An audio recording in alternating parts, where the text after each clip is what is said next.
Assalamualaikum warahmatullahi wabarakatuh.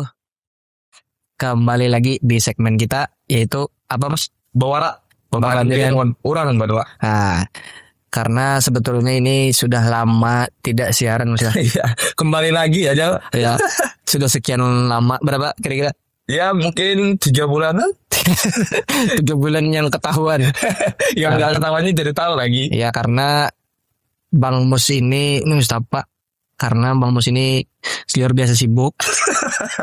Kami menggalarinya karena penyakit sindrom sibukisme. Nah, hari ini kita kedatangan tamu yang sangat luar biasa. Hari ini dari Parlemen Remaja, betul? Betul. Betul. Di sini kita sambut aja langsung Mas Bersama siapa? Mas Aji dan Mas Haika. Iya, kita betul. Dari Mas Adi, silahkan perkenalkan diri dulu, boleh? Oke, perkenalkan nama aku Muhammad Fajri dari SMA Negeri 1 Bati-Bati, Kabupaten Tanah Laut. Oke, perkenalkan nama saya Muhammad Haikal, dipanggil Haikal dari SMA Negeri 1 Tanjung, Kabupaten Tabalong. Oke. Tanjung. Tanjung Tabalong. Oke. Ya. Selamat datang buat Aji dan Haikal di Podcast Kota. Jadi kita santai ya sambil ngobrol, saling sharing-sharing karena kan ini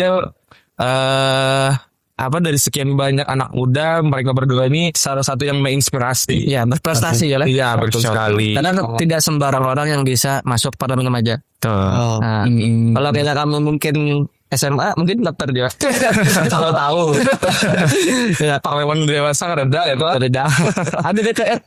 Itu kan hasil-hasil. Oh, Ya, jadi sebelum kita lebih jauh, mungkin dari Aji dan Haikal mungkin bisa dijelaskan sedikit bagaimana itu Parlemen Remaja biar teman-teman dari Bawara bisa tahu tuh gimana sih Parlemen Remaja itu.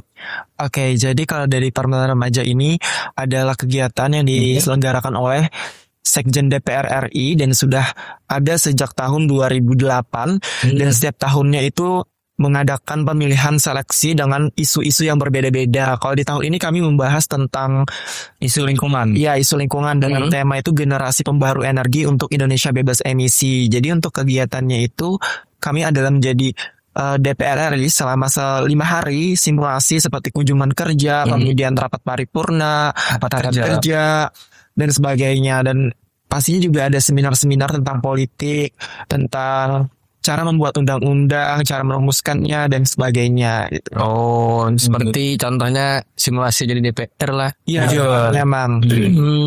Kalau dari Haikal? Apa tuh? Ada yang bisa ditambahkan? Udah cukup. Oh ya, secara garis besarnya seperti itu lah. Dasarnya adalah simulasi menjadi DPR. Tapi itu periodik ya.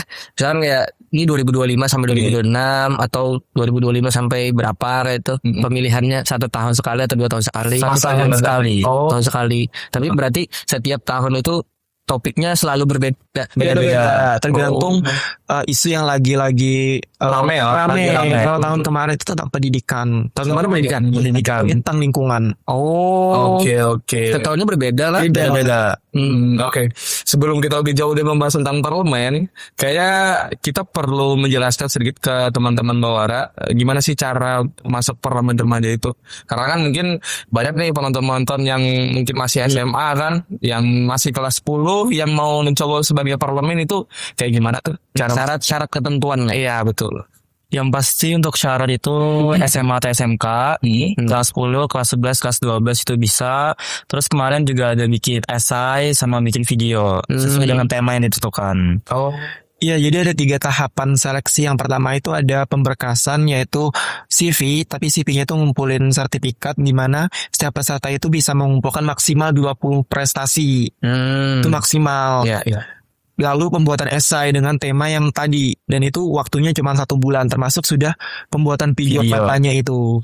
Oh, ini kayak perwakilan satu daerah kah atau satu kalsel misalkan dipilih 10 orang atau per kabupaten kota? Dia terbagi dapil. Ya, Dapil. Setiap provinsi itu kan ada dapil, biasanya menyesuaikan emang pemerintah. Kalau di DPR itu kan biasanya ada dapil 1, dapil 2. Iya, Kalau di Kalsel juga ada dapil 1 dan dapil 2. Kebetulan kami dari dapil yang berbeda. Kalau ulun dapil 2. Lu dapil 1. Oh, berarti benar-benar kayak Iya, Oh, kalau Tanjung nih Tanjung, HSS, HST, Ya, Amai, Balangan. Balangan sampai Barito Kuala lah. Ya. Kalau dapil 2 kah? Dapil 2. Dapil 2 Banjarmasin, Banjar Baru, Tanah Laut, Tanah Bumbu, Betul. Baru. Betul. Oh, sama lah. Sama-sama. cuman bentuknya aja sebagai pelajar lah. Ya. Oke, oke, oke. Tadi kan sedikit menyinggung yang masalah sertifikat. Itu tuh apakah ada ketentuannya? Misalkan dari 20 tuh misalkan harus ada sertifikat tingkat nasional kah, provinsi kah, atau misalkan sembarang aja kah sertifikatnya? Bebas. Cuman terbagi jadi 4 kategori. Ada prestasi akademik maksimal 5, kemudian non akademik 5, organisasi sama keikutsertaan gitu ya? seminar gitu. Kalau anda cukup pak, misalnya sertifikatnya anda mencukupi syarat ketentuan masih bisa lah. Boleh. Bisa. Berapapun punyanya bisa. Cuman kan saingannya ini skalanya nasional ya. Berarti setiap orang pasti memaksimalkan gitu. Jadi kalau kurang maksimal bisa aja Kurang juga nilainya lah. Nilainya kurang juga. Pasti yang dilirik juga yang 20 gitu. Karena kan batas maksimalnya ya. Iya. Ya, dan itu juga jenjangnya minimal provinsi. Terus juga ada juga jenjang Nasional. nasional sama internasional. Oh, ya. Berarti kada bare minimumnya lah. Yang ada cuman dibatasi cuman maksimal Ya, 20 maksudnya aja. kalau nah kalau nanya satu dapil itu berapa isinya untuk kapasitas maksimalnya untuk terpilihnya berapa orang? Tergantung jumlah pendaftar. Jadi semakin banyak yang daftar, semakin banyak yang terpilih. Kalau kemarin berapa? Kalsel tahun ini 200-an ya. Yang daftarnya, tapi yang terpilih cuma 4. dan pada satu dapil. Setiap dapil 2. 2. Oh, dikitnya lah.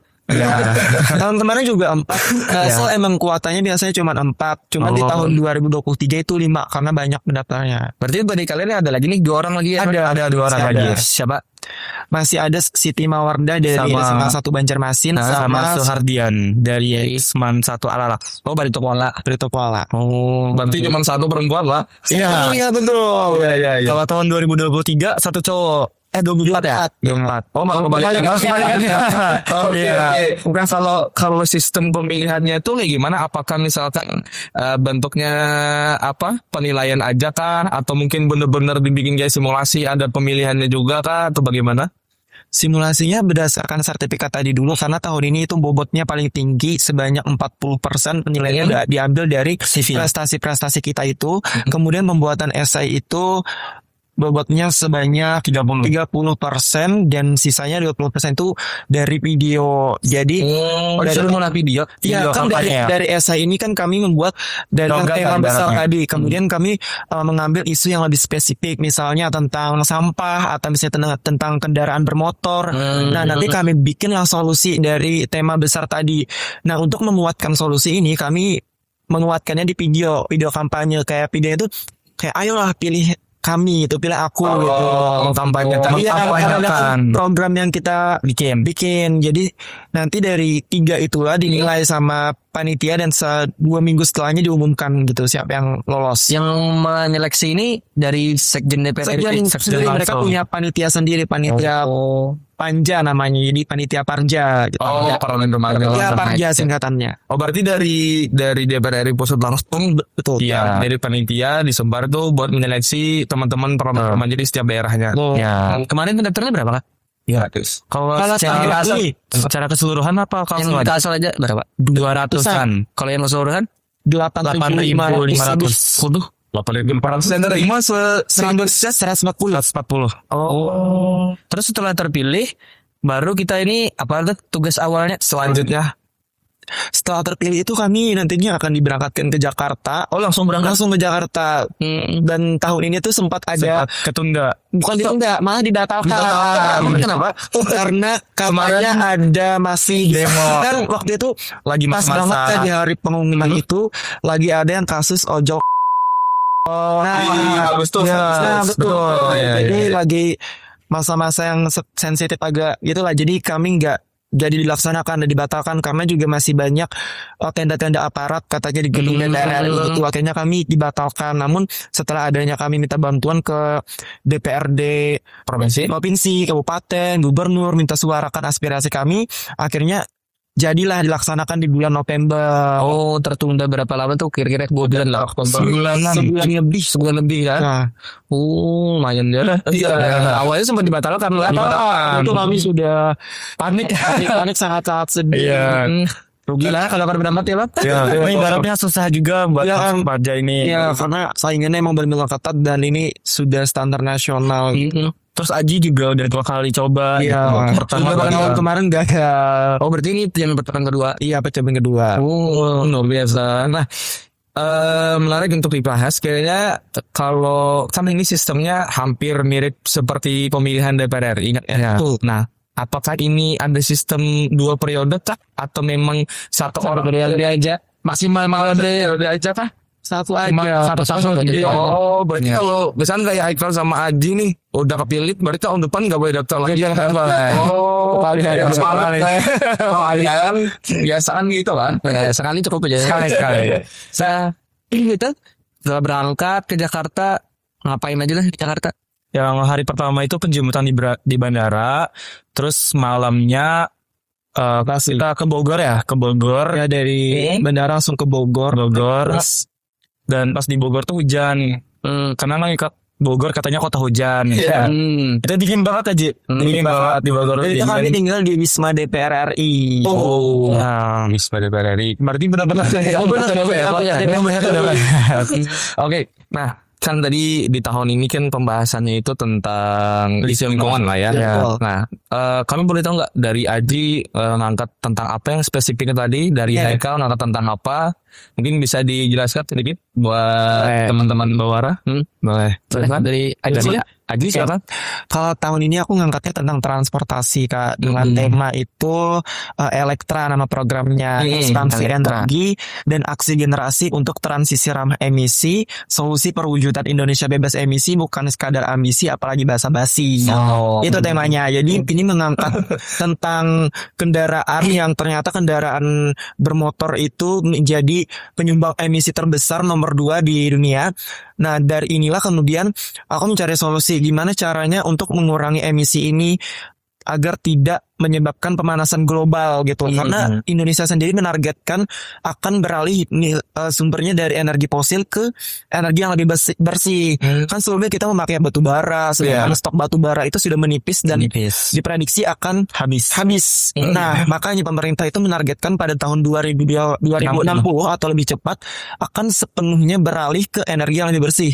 Seperti penggunaan listrik ini yang nanti akan dari energi cahaya matahari dengan tenaga surya, panel surya, kemudian dari biomasa, dari aliran air, dari udara juga. Nah, aku ngambil kendaraan ini karena aku sadar di saat ini juga banyak banget remaja-remaja itu yang memakai kendaraan bermotor padahal masih di bawah umur. Padahal masih belum punya SIM. Anak SD, anak SMP udah pada jago-jago di jalan raya. Nah, itu termasuk pelanggaran. Akhirnya itu juga yang aku angkat, dan di solusinya itu aku menawarkan untuk beralih ke energi ke kendaraan yang lebih bersih, misalnya kendaraan listrik atau lebih baik menggunakan transportasi umum seperti bus, kereta dan sebagainya. Karena tapi misalnya nih kita beralih dari kendaraan bermotor ini kan ke kendaraan listrik, itu ternyata masih menyumbang emisi secara tak langsung hasil dari pengecasannya. Karena sumber listrik kita kan masih berasal dari PLTA. Nah, jadi untuk menyelesaikan ini emang benar-benar harus dari akarnya, dari pemerintahnya. Jadi aku bikin lagi lah generasi gitu untuk mendorong pemerintah juga untuk menjaring dengan pemerintah bahwa generasi ini nantinya akan melakukan gerakan-gerakan sosialisasi ke sekolah, karena terkait emisi ini sendiri masih sangat jarang didengar gitu di daerah. Jadi aku ngangkat itu sih. Berarti secara tidak langsung mendukung tentang program bahwa kita menggunakan energi listrik ya, misalkan kendaraan, sepeda listrik, motor listrik, mobil lah. Tapi masih untuk sekarang, apakah ada kekurangan terhadap pengembangan ini? Masih ada Kak, karena aku pernah baca juga katanya setiap pegawai apa ya dinas gitu harus memakai kendaraan listrik ke Kantor. untuk untuk ke kantor. Tapi ternyata faktanya masih banyak yang nggak melakukan itu. Harusnya dimulai dari situ. Iya, harusnya dimulai dari situ dulu. Oh iya, menurut Aji ini berarti Jal, maksudnya nih kita mau menggerakkan mengurangi emisi segala macam. Iya. Kita mulai dari perangkat yang berkait dengan pemerintah, Iya. ya, baru ke masyarakat. Bagus. Kalau dari Heka? Kalau kemarin saya esainya itu cuman argumen. Jadi saya menyuarakan jadi daerah Makassar atau Sulawesi gitu, itu tuh ada sekelompok anak remaja yang mencoba untuk mengubah energi dari yang lama ke yang baru, tapi tidak didengar sama pemerintah. Iya. Jadi di situ saya membuat tiga fungsi DPR ya. Iya. Ada legislatif, pengawasan sama anggaran. Jadi di dalam esai itu saya menyuarakan kalau DPR itu benar-benar harus mengawasi, memberikan dukungan gitu untuk ke remaja yang tidak didengar tadi, gitu aja ya. Jadi punya saya tuh lebih simpel karena cuman argumentasi yang saya berikan gitu. Oh, lebih ke pendapat aja. Lebih ke lah. pendapat, ya. Oh, berarti mengkritisi secara tidak langsung. Iya. Bagus. Luar biasa. Nah, ini kan kebetulan Haikal sama Haji ini sebagai anggota Parja ya kan ya, atau tahun ini pas tentang isi lingkungan. Karena kebetulan kalian berdua dari Kalsel ya kan? Ya. Nah, dengan Kalsel ini pertama menyinggung masalah Haji tadi kan batu bara segala macam. Mungkin yang seperti kita ketahui kan Kalimantan Selatan ini salah satu penyumbang Hasil ya kan? Karena banyak nih beberapa daerah ya kan, kayak di Tanjung, Binuang, Batu Licin, dan segala macam. Nah itu gimana menurut Aji? Mungkin bisa dipaparkan pendapat dari Aji. Kalau dari aku sih karena ternyata Kalimantan ini ya sebagai penghasil batu bara juga dan biasa diekspor keluar juga. Tentunya dari tambang ini juga merusak lingkungan. Betul. Terutama untuk tumbuhan, kemudian juga untuk ekosistem laut karena kan pengantarannya itu melalui laut, tidak bisa melalui darat. Akhirnya sungai di Kalimantan ini tercemar. Kemudian dari hasil itu juga menimbulkan emisi yang berlebih di Kalimantan Selatan. Makanya biasanya Kalimantan Selatan sangat-sangat panas gitu. Iya. Betul. Menurut Kaika? Kalau menurut Tulun, waktu itu pernah kunjungan ke salah satu tambang yang ada di Tanjung. Jadi di sana tuh memang terlihat hancur ya ibaratnya karena kan dikikis ya tanahnya. Bahkan ada yang dibom juga buat sampai ke bawah gitu untuk ngambil batu bara. Tapi katanya dari pihak tambangnya itu juga menyediakan perusahaan yang reklame gitu. Iya, reklame gitu. Jadi ada tanaman-tanaman yang disediakan ditanam di lain dulu, nanti kalau sudah tambang itu sudah benar-benar habis baru nanti ditanamin kembali sama pohon-pohon yang mereka tanam tadi gitu. Tapi faktanya memang ada atau memang belum maksimal kah? Atau sudah ada tapi belum maksimal. Ada. Tahu saya tuh ada di kabupaten sebelah itu tuh dulu bekas tambang, sekarang tuh udah jadi kayak daratan apa? Kayak sungai gitu. Danau. Iya, danau. Jadi kayak diisi ikan-ikan gitu dan di samping-sampingnya tuh juga ada beberapa pohon-pohon gitu. Ditanam kembali lah ibaratnya. Berarti dulu bekas tambang. Bekas tambang. Tapi kalau kabupaten sebelah tuh di mana maksudnya? Di Balangan kalau nggak salah. Balangan. Iya. Wah, jalan ada. Nah, selain masalah isu tambang kan ya di Kalsel ini kan ada juga isu dampaknya yang terjadi. Ya itu banjir. Nah, gimana pendapat kalian nih tentang banjir serta solusinya lah dari kalian menurut kalian? Terutama di daerah Bati-Bati, apalagi biasanya setiap tahunnya, setiap penghujung tahun dan awal tahun pasti banjir. Dan ini aja rumah aku baru kering. Awalnya di bawah lutut banjirnya, lebih rendah dari tahun kemarin. Tahun kemarin itu sampai di atas lutut gitu. Dan di tahun berapa itu yang paling parah? Sampai di dada gini, dalam rumah dan jelas. Manual. Itu tentunya sangat-sangat merugikan masyarakat ya, dan karena dari itu akhirnya masyarakat tidak bisa bekerja, kemudian banyak fasilitas yang hancur. Nah, aku pernah baca di daerah Jawa Timur dia juga pernah mengalami kebanjiran dan pemerintahnya itu mengeruk sungai-sungai yang ada agar ketika banjir airnya itu nggak akan menguap lagi ke atas. Mungkin bisa pemerintah di Jadi situ solusi gitu jadi ya. solusi buat Gimana? Sini. Dikeruk. Sungai yang ada di dalemin gitu, dikeruk. Oh, udah ditambah. Ya, di dalam sungainya. Oh, Jadi iya, air itu betul, akan betul. menampung di situ, nggak akan menguap ke atas itu lagi. Itu solusi bagus tuh. Iya. Iya. Kalau memang bisa dilaksanakan. Iya, betul. Nah, Mungkin kan beberapa daerah sudah melaksanakan itu kan ya mungkin ya. Iya. kalau di Tanjung kena dampak banjir juga, kayaknya kan Kena. Tapi untuk tahun ini alhamdulillah rumah saya enggak, tapi beberapa tempat itu tuh banjir. Biasanya memang setiap penghujung tuh pasti banjir. Oh, Ya, penghujung tahun tuh pasti banjir, dan yang parah itu di 2021 tadi. sama tuh. Tahun Sama. Jadi sampai Perut saya kalau nggak salah. oh, Memang lumayan dalam kalau 2021 itu. oh. Ya, Bukannya Tanjung tuh lebih tinggi ya? Maksudnya sejarah Daerahnya. ya agar yang kami ketahui Tanjung tuh ke atas tuh. Ya kan, tapi tetap kena banjir juga ya. banjir kena tetap. Itu dekat-dekat sungai gitu, pasti kena banjir. Baru tahu. Nah, ini dia mainnya nih.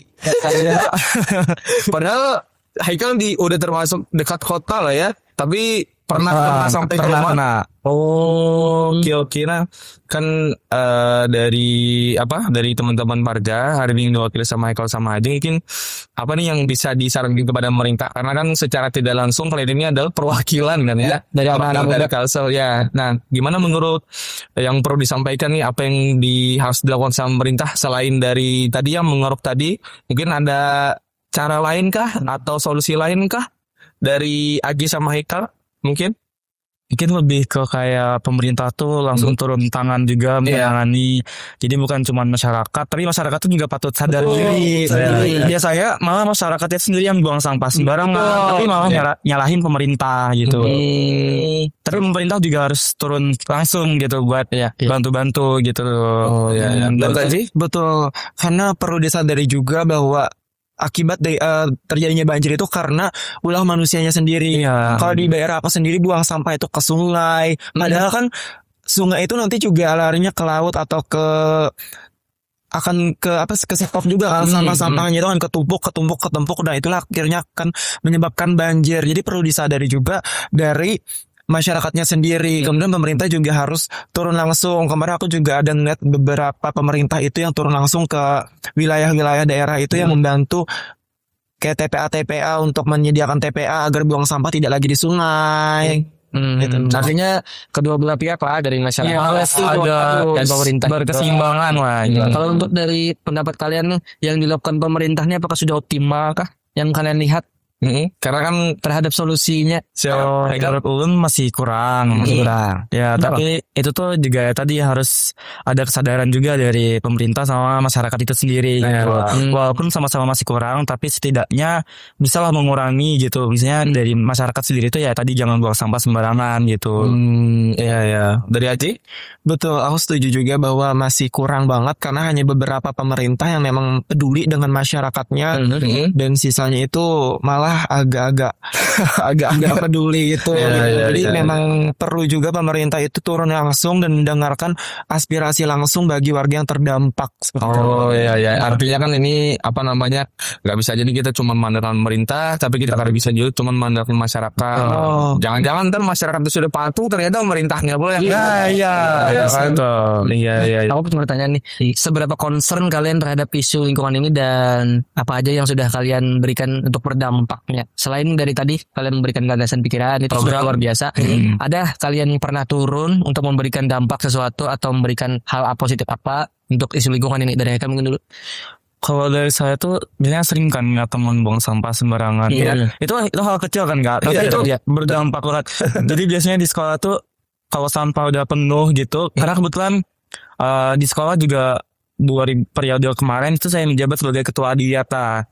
Yang mana itu menaungi tentang lingkungan juga gitu. Betul, dilihat aja lah soalnya kan saya. Jadi waktu pas jadi ketua tuh beberapa program yang ulun tanamkan, walaupun beberapa ada yang tidak terrealisasi, tapi itu tuh lumayan lah gitu buat buat apa? Buat mengubah gitu. Apa aja sih programnya? Programnya itu ada 3. Ini secara garis besar itu ada bank sampah sekolah. ya. Jadi setiap Jumat atau setiap kapanpun itu bisa dari setiap sampah yang disediakan di sekolah, di kelas itu ditabung ke bank sampah ini. Nanti dari kami menyortir ke TPA. Jadi tidak langsung dibuang sembarangan kayak gitu. Berarti dipilah lah. Dipilah, gitu. Terus yang kedua itu ada namanya tentang pemeliharaan tanaman atau pelita namanya kalau di kami. Jadi pemeliharaan tanaman itu tuh ya kita merawat tanaman dengan baik gitu kan. Karena tanaman atau pohon itu kan menyerap air ya Kak dari banjir. Nah, jadi itu dirawat kecil-kecil juga besar gitu jadinya. Terus yang ketiga itu ada namanya drainase. Jadi tentang penyumbatan air. Jadi kalau misalnya ada air yang tersumbat itu tuh langsung dibersihkan oleh tim-tim yang tadi gitu. Luar biasa berdampak nyata. Artinya kan apa namanya yang Haikal lakukan bukan cuma sekadar argumen atau cuma dalam bentuk esai doang, tapi ada bukti nyata. Ada bukti nyata. Ya. Dari Yanti? Kalau dari aku sendiri waktu itu aku juga pernah di OSIS karena aku juga sebagai wakil ketua OSIS saat itu, dan kami memiliki program dengan kayak menanam pohon obat-obatan di sekolah, tanaman buah-buahan di sekolah, dan yang paling concern dari aku sih, aku biasanya juga menyuarakan aspirasi aku di media sosial karena aku juga konten kreator, jadi ini buat video edukasi juga kepada teman-teman aku, kepada audiens buat berdampak juga bagi lingkungan. Tapi aku tidak hanya di bidang lingkungan, tapi pendidikan, budaya juga menyuarakan itu. Jadi aku juga pernah kemarin bantu-bantu bersihin siring atau dari tahun baru. Kan biasanya banyak tahun di tahun baru kan banyak orang buang sampah sembarangan. Betul. Kasihkan tuh. Makanya masyarakat sebenarnya perlu sadar juga bahwa sampah itu nggak bisa gitu aja, karena sampah plastik itu nggak bisa terurai di tanah. Ada waktu-waktunya lah. Ya, dan kalau styrofoam itu nggak bisa terurai sama sekali. Jadi emang perlu diolah lagi, didaur ulang. Nah makanya kemarin juga bantu bersihin siring gitu, dan udah 2 tahun selalu ikut gitu. Sini di mana? Di Siring Banjarmasin. masih. Iya. Kalau sini bati-bati Nggak ada. Iya, maaf. Mungkin ini mau nanya pendapat aja kalian terhadap isu yang sedang hangat. Iya, sedang rame kan. Artinya kan apa namanya, sebagai remaja kan kita apa namanya? Perlu mengetahui, terkhusus kalian sebagai parlemen remaja. Nah, hari ini banyak isu terkait tentang pemilihan pilkada melalui DPR. Nah, menurut pendapat kalian itu seperti apa? Dan kebetulan didengar kemarin ada konferensi pers dari Wakil Ketua Pak Dasko dan Pak Nirki Nizami, Ketua Komisi 2, bahwa di balik itu tahun ini tidak ada untuk pembahasan mengenai pilkada melalui DPR. Tapi nggak tahu di kemudian hari ya kan, apakah ada lagi muncul pembahasan itu, dan beberapa fraksi sudah mendukung. Nah, mungkin ini dari pendapat kalian sebagai parlemen remaja bagaimana terhadap hal tersebut nih, dari Haikal mungkin. Kalau dari ulun jelas kontra. Karena kan di Indonesia itu kan demokrasi dari rakyat untuk rakyat. Jadi walaupun sebenarnya DPR itu wakil rakyat, tapi dari rakyat itu juga harus turun tangan untuk memilih secara langsung. Jadi bukan hanya dari DPR kayak gitu. Artinya enggak ketemu dengan masyarakat lah. Harusnya langsung dari masyarakat. Betul. Langsung dipilih dari suara masyarakat itu secara langsung. Kalau menurut Haji? Kalau menurut aku sebenarnya alasan DPR melakukan pilkada yang dilakukan yang langsung dipilih oleh DPR yang tidak melalui rakyat. Ya, nah sebenarnya kan karena biayanya yang terlalu mahal. Aku pernah mendengar juga waktu itu di suatu daerah di mana dia melakukan pemungutan ulang karena ada kesalahan. Nah itu tuh ternyata pemungutan ulang aja bisa mengeluarkan miliaran anggarannya.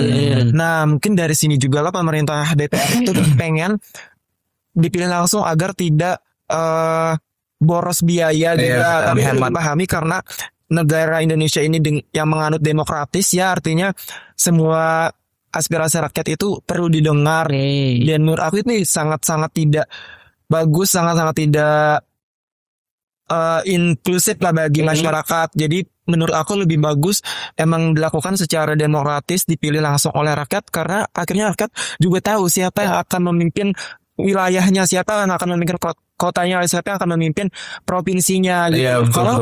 Kalau dibatasi dengan langsung dipilih oleh DPR, bisa terjadi masalah baru, misalnya hanya keluarga dekat yang dijadikan bisa Nepotisme lah, Nepotisme. Ya. Antara masyarakat dengan pemerintah semakin berjarak gitu. Iya. Akhirnya makin banyak muncul skeptis yang tidak mengenakan bagi pemerintah sendiri, karena seperti yang ditahu juga kan saat ini DPR itu adalah yang dibenci gitu loh. Iya.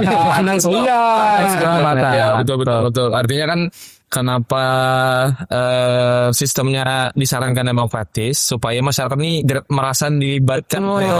Jangan ya Pak, ibaratnya tiba-tiba ternyata betul. Artinya kan supaya jangan ada keputusan secara sepihak. Karena kan dipilih secara langsung aja masyarakat merasa nggak dekat, apalagi dipilih Jawa DPR kan nggak ngerasa dekat. Itu secara tidak langsung kurang efektif lah untuk pemilihan melalui DPR-nya lah. Kurang. Nah, tapi kalau bicara soal tentang politiknya tadi, solusinya gimana sih? Kira-kira kan bicara soal pilkada yang ibaratnya hari ini untuk kenapa jadi dikembalikan ke DPR karena untuk mengurangi anggaran, dan itu adalah solusinya mungkin terkait tentang itu dari pendapat kalian sendiri. Jadi kalau dari aku, menurut aku memang dilaksanakan itu lebih bagus yang demokratis, walaupun biayanya itu lebih besar, tapi mungkin pemerintah bisa mencari cara lain agar bisa mengefisiensi gitu. Tapi kalaupun efisiensi tanpa partisipasi kan akan sangat-sangat susah gitu. Seperti yang disebutkan tadi, akhirnya masyarakat tidak mengenal siapa yang akan memimpin daerahnya gitu. Mungkin solusinya adalah pemerintah juga perlu membuka kayak ruang terbuka mungkin untuk masyarakat menyampaikan aspirasi mereka juga terkait pilkada berikutnya itu bagaimana gitu. Oke. Kalau menurut saya Sama kayak Haji juga. Jadi ibaratnya ya masyarakat itu juga tahu atau turun ikut menyuarakan siapa sih nanti yang akan menjadi kepala daerah sekitar mereka gitu. Nah, luar biasa. Dari Haji dan Kal, secara umur sudah bisa memilih atau sudah pernah memilih? Sudah pernah memilih deh. Sudah. Kemarin memilih. Sudah. Oh ya, itu gimana tuh? Kan pertama kali kan ya untuk memilih segala macam. Karena kan mungkin secara yang kita ketahui untuk pemilu dan pilkada itu kan secara persentase pemilih pemula itu paling tinggi kan ya. Ya termasuk dari Aji dan Naikal. Nah, itu kalian kan memakai hak pilih belum jadi parlemen remaja. Ya kan ya. Nah, tuh gimana tuh experience-nya dan apa yang mungkin perlu dijelaskan, karena kan sedikit banyaknya banyak tuh pemilih pemula yang kayak Aji dan kayak Kal, males milih, buat apa sih, nggak kerasa juga dampaknya segala macam, pilih sembarang aja ya. sembarang aja, tutup mata picik aja, gitu. Foto ya, asal milih, atau enggak asal dapat promo, gimana dari Kal atau Aji, ya kan? Kalau dari aku kita tuh penting ya Kak milih wakil rakyat kita. Memilih wakil rakyat kita dari hati pribadi kita, walaupun sebenarnya memang walaupun misalnya mungkin yang kita pilih nggak akan menang, tapi ibarat kita sudah menyerahkan kalau dia udah kita pilih gitu, berarti memang dia memiliki potensi. Kalau misalnya kayak sembarang pilih itu nggak ada jiwanya kayak betul. FOMO FOMO yang gak baik asal foto udah nih gitu kan nggak bagus ya. Jadi ya at least dari diri kita tuh udah punya rasanya lah gitu Kak. Kan kita harus punya kesadaran dan siapa yang kita pilih, betul. Jangan sembarang pilih. Dari Aji silakan. Kalau dari aku kemarin sebelum pemilihan itu emang aku benar-benar mengikuti sosial media beberapa yang memang menurut aku calon lah gitu. Jadi aku memang mempertimbangkan dengan benar terkait siapa yang akan memimpin Indonesia selanjutnya, karena ini maksudnya masa depan lah. Iya, buat masa depan 5 tahun. Jadi jangan sampai salah pilih. Jadi kemarin itu aku benar-benar melihat juga, karena kan pastinya karena ini suatu ibaratnya misalnya A dan B pasti saling menyerang gitu kan. Plus minus lah ya. Tim ses. Ayo aku baut aja tuh kedua sisinya, kayak yang mana yang lebih bagus, yang mana yang lebih sebenarnya niatnya itu sama-sama baik gitu. Cuman kan pasti ada plus minusnya juga. Jadi kalau buat first experience kemarin tuh kayak agak kaget juga tiba-tiba sudah bisa memilih gitu, padahal sebelumnya cuman Menonton aja. sebenarnya bisa milih. Pengalaman baru ya. Baru. Ya karena kita sekarang zaman teknologi banget lah. Betul. Jadi agak kalau lah. Iya, lihat track record, baca berita-berita gitu. asal selektif aja lah, jangan Share-share. Karena kan kebanyakan biasanya anak muda itu secara instan aja gitu ngelihatnya kayak udah baca judulnya doang, gak baca isinya, nanti kemakan akhirnya hoax. Teman-teman kan tadi Haikal ada menyinggung sedikit oke kita sebagai anak muda mau segala hal yang kita lakuin, cuman jangan FOMO yang gak baik ya. Karena kan cuman foto doang, surfing ke tintah doang kan ya kayak gimana gitu. Karena kita harus melek betul terhadap politik ya kan ya. Iya, betul. Nah, menyinggung soal yang tadi, kalian pasti punya dong kriteria pemimpin yang ideal. Nah, menurut kalian bagaimana sih Idealnya. karakter pemimpin yang harus kita pilih menurut pendapat kalian? Misalnya nih, kayak Bang Mus contoh, karena beliau dekat dengan bisnis misalnya. Apa bisnis ya? Kita ini. Jadi misalnya memilih pemimpin yang untuk bisnis juga, misal seperti itu. Nah, kalau kalian sendiri punya kriteria seperti apa? Agamis kah atau gimana kah? Secara keseluruhan kan spesifik PPL secara Keseluruhan kriteria ideal menjadi seorang pemimpin dan pilihan kalian seperti apa? Kalau dari UN, saya lupa tuh dari mana, yang gubernur Maluku ya, yang Profesor Ibu Serdi. Bakawan itu tuh menurut kepemimpinannya sangat bagus. Beliau tuh sering banget turun langsung ke lapangan, dengar suara aspirasi masyarakat, dan itu tuh langsung gercep, langsung diproses lah dari aduan dari masyarakat sekitar tuh langsung ditindaklanjuti, dan itu tuh menurut salah satu kepemimpinan yang sangat baik. Yang idealnya seperti itulah. Idealnya seperti itu.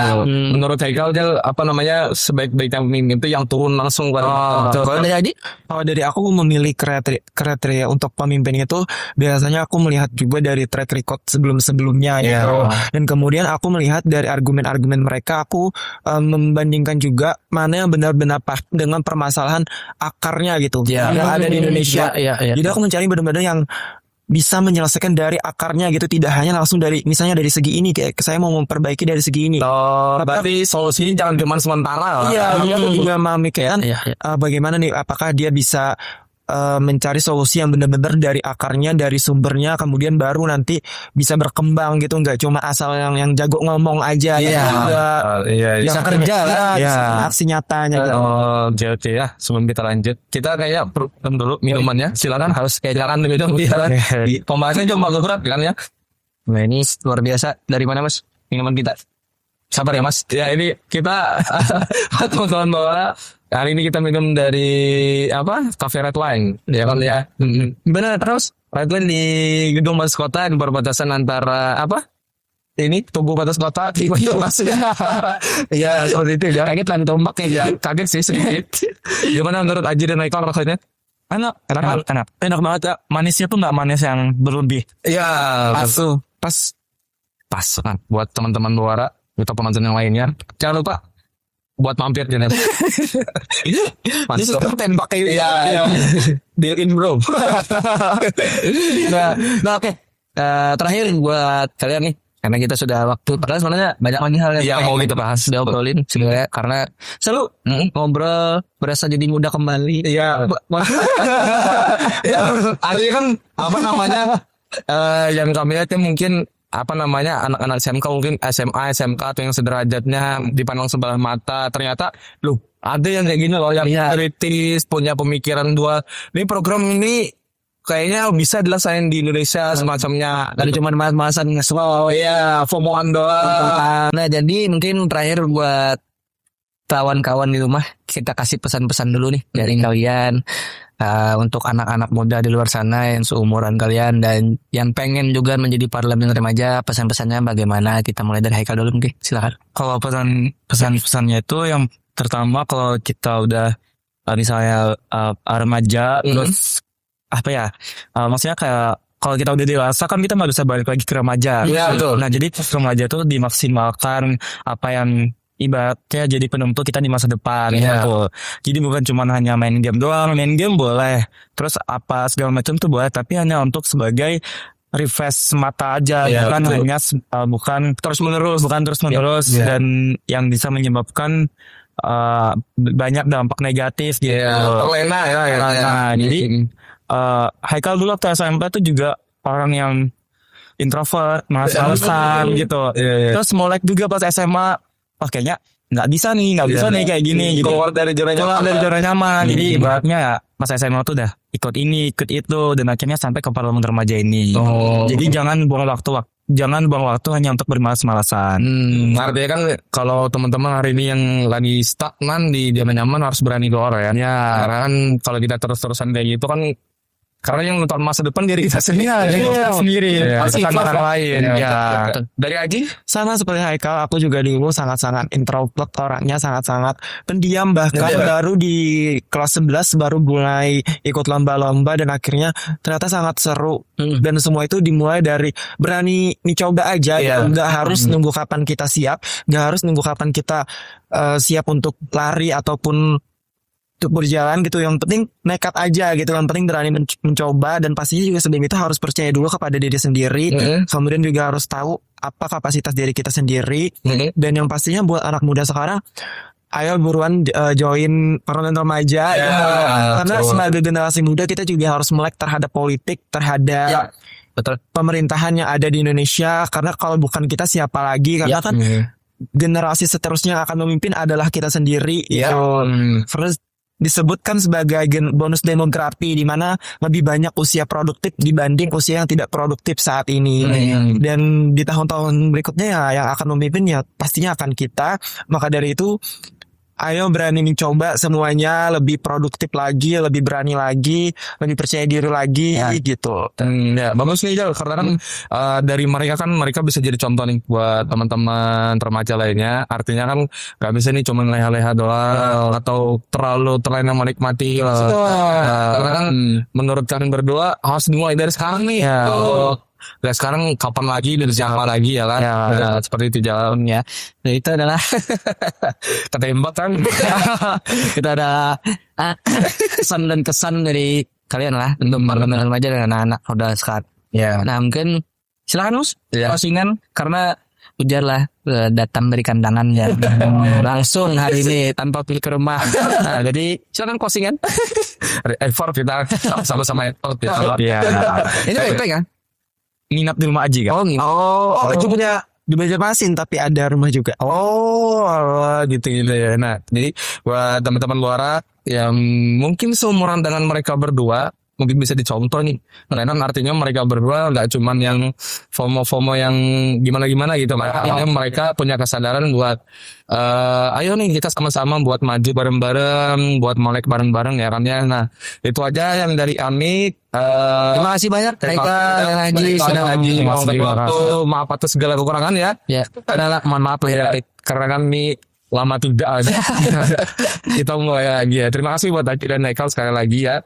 Terima kasih buat teman-teman Muara juga atas waktunya sudah menonton. Sampai jumpa lagi di episode berikutnya. Episode berikutnya ya kan. Tentunya akan banyak beberapa lagi. Ya kan ya. Udah hampir. Terima kasih buat teman-teman Muara. Kami Aris. Wassalamualaikum warahmatullahi wabarakatuh. Terima kasih banyak. Terima kasih. Ya.